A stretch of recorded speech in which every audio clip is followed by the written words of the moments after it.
राम राम शेतकरी मित्रांनो कांदा भावाचा मुद्दा हा तापलेला आहे. आपण आत्ताच्या व्हिडिओमध्ये दोन महत्त्वाच्या बातम्यांमधून जाणून घेणार आहोत की कांदा भावाचा मुद्दा सध्या चर्चेत आलेला आहे. मित्रांनो, नाशिक जिल्हा हा कांदा उत्पादनासाठी प्रसिद्ध आहे. त्यामुळे कांदा दरात घसरण झाल्यास आंदोलनाची पहिली ठिणगी नाशिक जिल्ह्यातच पडते. त्याचाच अनुभव पुन्हा एकदा आलेला आहे. नाशिक जिल्हा आणि चांदवड तालुका हे देशातील कांदा उत्पादनाचे बालेकिल्ले. येथील लाल कांदा आंतरराष्ट्रीय बाजारपेठेत ओळखला जातो. पण आज परिस्थिती अशी आहे की ज्याने देशाच्या ताटात चव आणली तोच कांदा शेतकऱ्यांच्या आयुष्यात अश्रू आणतो आहे.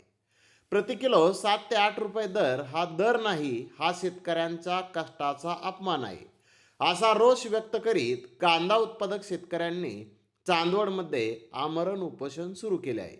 दिंडोरीचे खासदार भास्कर बगरे आणि लासलगाव बाजार समितीचे माजी सभापती बाळासाहेब क्षीरसागर यांनी उपोषणस्थळी भेट देत उपोषणकर्त्यांशी चर्चा केली.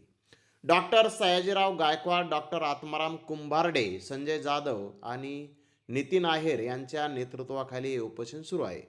यावेळी उपोषणकर्त्यांनी संतप्त भावना व्यक्त केल्या. निवेदन, विनंती, मागण्या हे शब्द आता शेतकऱ्यांच्या शब्दकोशातून जवळपास पुसले गेले आहेत. कारण वर्षानुवर्ष विनवण्या करूनही न्याय मिळाला नाही. आज प्रश्न केवळ कांद्याच्या दराचा नाही, तर शेतकऱ्याच्या अस्तित्वाचा, सन्मानाचा आणि जगण्याच्या अधिकाराचा प्रश्न आहे, अशी भावना यावेळी त्यांनी व्यक्त केली. मागण्या मान्य होत नाही तोपर्यंत उपोषणावर ठाम असल्याचा निर्धार यावेळी उपोषणकर्त्यांनी व्यक्त केलेला आहे. तर मित्रांनो, इकडे कांद्याच्या दरात झालेल्या मोठ्या घसरणीमुळे नांदगाव तालुक्यातील कांदा उत्पादक संतप्त झाले. शेतकऱ्यांनी नांदगाव येवला मार्गावर ठिय्या दिला. रास्ता रोको आंदोलनामुळे काही काळ वाहतूक कोंडी झाली. सध्या कांद्याला प्रति क्विंटल सरासरी 700 ते 1050 रुपये इतकाच भाव मिळत असल्याने उत्पादन खर्चही निघत नसल्याची तक्रार शेतकऱ्यांनी केली. बियाणे, खते, औषधे, मजुरी, वाहतूक यांचा वाढलेला खर्च लक्षात घेता मिळणारा दर हा अत्यंत कमी असल्याचे शेतकऱ्यांचे म्हणणे आहे.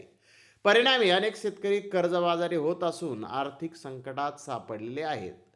नांदगाव बाजार समितीसमोर एकत्र येत शेतकऱ्यांनी शासनाविरोधात घोषणाबाजी केली. आंदोलनाचे नेतृत्व कांदा उत्पादक शेतकरी निलेश चव्हाण, विशाल वडघुले यांनी केले. कांद्याला हमीभाव जाहीर करावा, विक्री केलेल्या कांद्यावर तात्काळ अनुदान द्यावे, तसेच कांदा निर्यातीवरील शुल्क शून्य करून निर्यातीला प्रोत्साहन द्यावे, अशा प्रमुख मागणी आंदोलकांनी केली.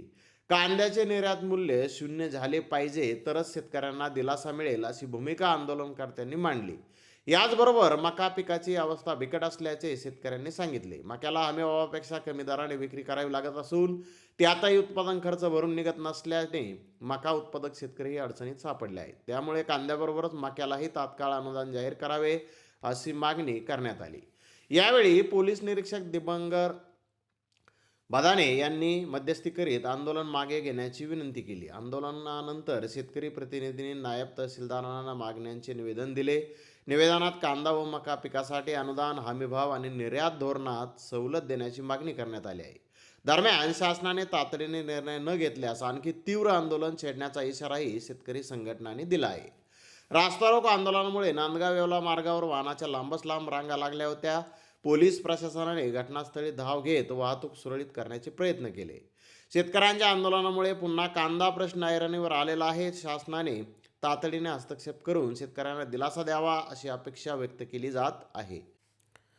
तर मित्रांनो, या दोन बातम्या पाहून आपल्या लक्षात आलं असेल की नाशिक जिल्ह्यामध्ये कांदा भावाचा प्रश्न हा आता तापलेला आहे. मित्रांनो, परवा दिवशी केंद्र शासनाच्या वतीने रोड टेप जे निर्यातीवर अनुदान दिलं जातं ते 50% कमी केलेलं होतं. परंतु मित्रांनो, नाशिक जिल्ह्यामध्ये काल आंदोलन झालं. तसेच शेतकरी संघटनांमधून तीव्र निषेध या निर्णयाचा करण्यात आला. आणि मित्रांनो, त्यानंतर केंद्र शासनाने पुन्हा एकदा यू टर्न घेत नव्या सुधारित निर्णयानुसार कृषी व अन्न उत्पादनावरील रोडटेप कपात लागू नसल्याचे नमूद केलं. तर मित्रांनो, आपल्यावर आता जर अन्याय होत असेल तर त्या अन्यायाला वाचा फोडण्याचं काम कांदा उत्पादक शेतकऱ्यांनी त्यावेळी जर केलं तरच कांदा उत्पादक शेतकरी आत्ताच्या घडीला टिकू शकतो, अशी परिस्थिती सध्या तरी आहे. त्यामुळे एकत्रित राहा, संघटित राहा, आपल्यावर होणाऱ्या अन्यायाला वाचा फोडा, तरच मित्रांनो कांदा उत्पादक शेतकऱ्याचं भवितव्य हे टिकू शकतं. तर मित्रांनो, यावरती आपलं काय मत आहे नक्की कमेंट बॉक्समध्ये आपल्याला ते टाकायचं आहे. तर धन्यवाद मित्रांनो, आपण माझा व्हिडिओ शेवटपर्यंत पाहिल्याबद्दल. व्हिडिओ आवडल्यास लाईक करा, शेअर करा.